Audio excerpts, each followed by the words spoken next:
Hi, it's the nursing professor here, back again to talk about things that you need to know as you prepare for your next exam.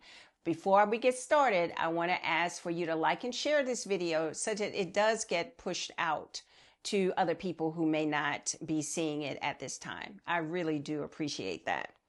All right, so back to Maslow's. We know about Maslow's hierarchy of needs. And frequently, when you're given a question on an exam, then think about that pyramid and whatever is at the lowest level, like the base of that pyramid, those are things that are the priority. So for an example, at the base, you have things that are needed for physiological needs, safety, things like oxygen would come into that level. And so you want to make sure that when given choices that you are selecting things that come from that level in order to intervene with your patient.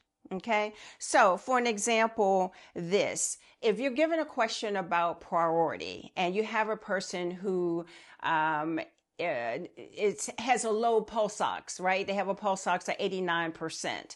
Well, number one, your priority is to get their oxygen level back up. And so using Maslow's hierarchy, then you're going to look at the base of that pyramid. You're going to address the physiological needs before you go and do something else. All right.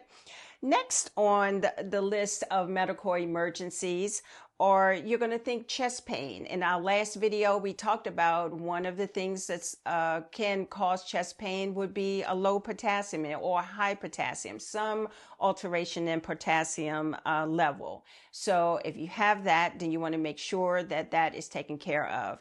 We just talked about shortness of breath, oxygen has to come in there first. A change in level of consciousness. If that person has a sudden change in level of consciousness, that is a medical emergency and that person needs to be looked at.